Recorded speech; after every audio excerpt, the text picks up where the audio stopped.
Welcome into our SCHN There's Network there's a new studios. sheriff in town. Well, there you go, alongside the Hall of Famer Cowboy. And I'm going to take it a step further because you didn't tell me before the game that they were going to win. You told me at halftime when they were down 10 that they were going to win. But you know, for some reason, the Rockets had not started playing and they were hanging around. Mm-hmm. And I just had a feeling that they were just going to turn it up a notch when necessary. Of course, I knew Kevin was going to come to the ballpark and get things going, which he did, ended up with 40. But coming off the bench with the reserves being Reed Shepherd, and to come in and want to take over the game the way he did tells you that he is now a legitimate NBA player. Yeah, well, you know, you say turn it up a notch. Well, they turned it down a notch up until about the 5-minute mark of the third quarter. They were down by 19 points with 5 minutes left in the third quarter. You know, fun can't lose, presented by Academy. And they're trying to stop him from shooting the threes. He just takes it to the hole, finds him a seam, and takes it right to the basket. Yeah, third quarter, 3 for 4 from three-point range. He had 11 points in the third quarter. Kevin Durant had 12 points in the third quarter, and plenty more coming up on Kevin Durant because it was a historic night for him as well. And let's hear from head coach Ime Udoka. Now, he's got to have a smile on his face. Unanswered there in the third quarter. Just what did you like about the effort during that comeback? The guys didn't hang their head and, stayed in the game. And, it was rough sledding for a little bit, and other guys came in and made an impact. Clint had 4 blocks in that stretch. Josh provided energy. Obviously, Reed got it going.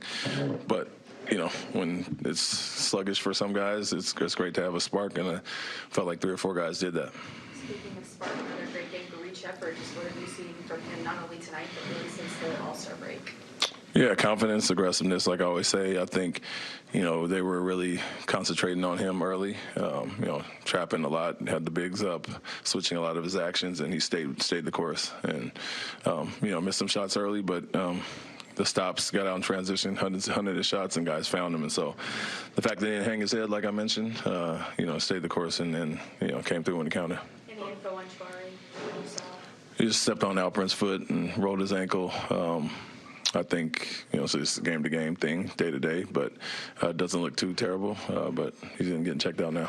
Coach, like the team had some dead legs to begin with, but like Kevin pushed through. To have a player like that on your team, you've watched the way that he's worked, the work that he puts in, but just to have a player to go to like that, to be able to keep your team and help bring back like that, what does it mean for this team and their confidence?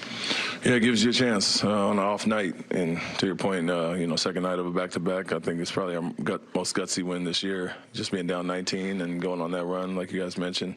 But, he got it going. He found a nice little rhythm, made shots to keep you in it, like you mentioned, until we picked up our energy on the defensive end, especially on the rebounds, and then took care of the ball a little bit better, gave you a chance, and then we went on that run. So very important to have guys that obviously can stem the tide a little bit and keep us in it. Reed hasn't always closed games this year. He did tonight. What did you see from his performance that led to you going from that stretch? He deserved it. I think him and Alperin, were in at the end there. They had a huge impact and part in bringing us back, and some other guys were having off nights, and so they deserved it. Made really good plays on both ends, and although they hit some late threes there, did a decent job defensively, and even when we started to switch him on to Bain, kept in front and contested some shots really well. Earlier in the game, it looked like you weren't happy with some of the defensive rotation. Was that due to maybe dead legs because of the back-to-back?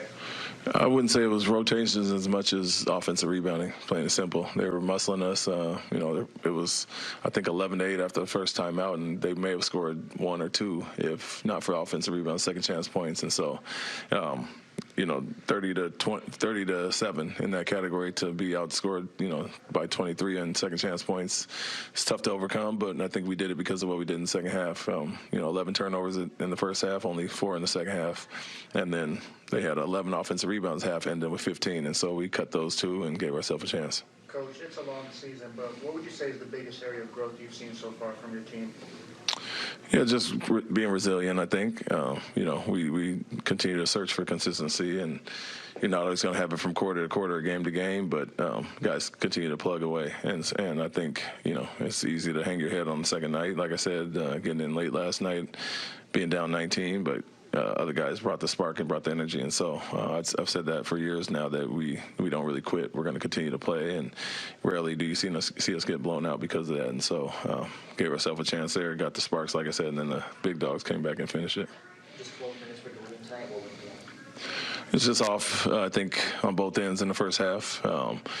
Combination of the missed assignments. I think that wasn't just him, it was our whole team in the first half. To be at 10 points, we felt great about ourselves for how poorly we played in the first half.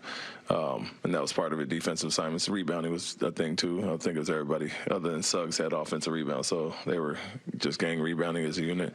And then, he had some open looks and didn't convert those, and wanted to see if we get a spark from somebody else, and Josh did that.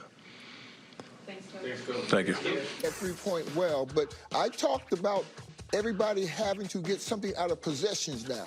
We had to either get 2 points, 8 points, something to get back in the game. And so he took his game inside, where I made a living, middle distance shooting.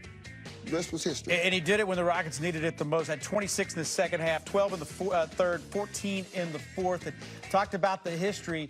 Becomes the second fastest player to reach 32,000 career points. Needed 34, got 40 tonight.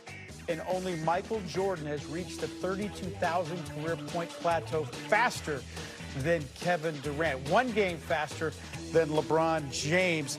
And tonight, the Rockets win it thanks to Kevin Durant and country. By the way, 87 points back right now of Michael Jordan. So he could do that very, very easily on this road trip. Oh, absolutely. But, the one thing that we must make note of is the fact that for most of the game, it looked like the Rockets were a step behind, but they refused to quit as a unit.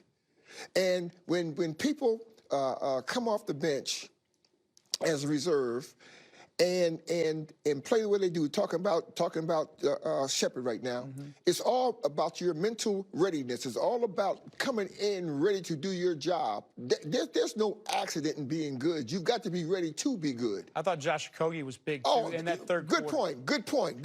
He came in. It wasn't about numbers. It was about the spark that he lit. He hit those 2 big threes when the Rockets Mountaineer come back, and then play some good, solid defense. Yeah, right, yeah, I said 87 points back of he's 287 back of Michael Jordan.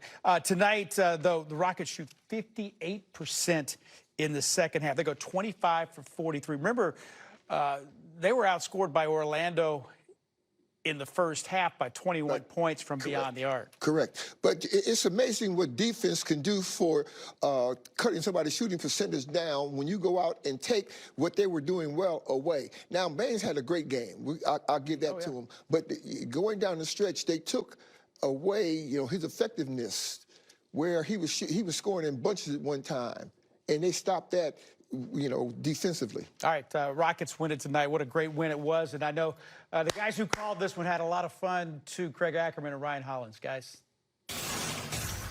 And poof, just like that. Some magic tonight for the Rockets, guys. We appreciate that. The Rockets were getting outworked, outplayed, out-physicaled. I don't know if that's a real word or not. Maybe some frame-mogging being done to them, and then they kind of flipped the script and frame-mogged the Magic. What a comeback. They were down 19. They hit Orlando with a 21-0 run, 24-4 to end the third, and Reed Shepard was all over that run. You're watching a group that's adjusting to the way they need to win ball games. With Fred VanVleet, it was low turnover, high defense. With Steven Adams, it was physicality, it was defense. Now with Reed Shepard and Kevin Durant and now Prince Şengün, it's spacing and offensive execution and ball pressure. Houston's finding ways to get the job done. And again, they woke up here in the second half. And again, hats up to the Magic. They're tough. They were able to guard Houston for most of the game without having to help, without having to double team. I don't know. Maybe they did it a handful of times in that ball game. But once the help was there, Reed Shepard knocked down major shots. And again, for a team that struggled, you brought up that Knicks game. Houston shoots 80% from the free throw line, and they were electric in the second half. They won the third and fourth quarter, and that is big and something you got to do on the road. Rockets limited the offensive rebounding opportunities for the Magic in the second half. The Rockets limited their turnovers in the second half. They had 10 in the first half, just 3 in the second half. Again, some difference makers there. The Rockets only made 1 3 in the first half, made 10 threes in the second half. Reed Sheppard had 17 of his 20 in the second half. Kevin Durant, 26 of his 40. The Rockets kind of started to get going there in the third, and it snowballed on them. And also, we got to give the Rockets the credit for the way they closed the game as well. There's been a lot of critique with this team, with the way they've kind of closed some games out. They outscored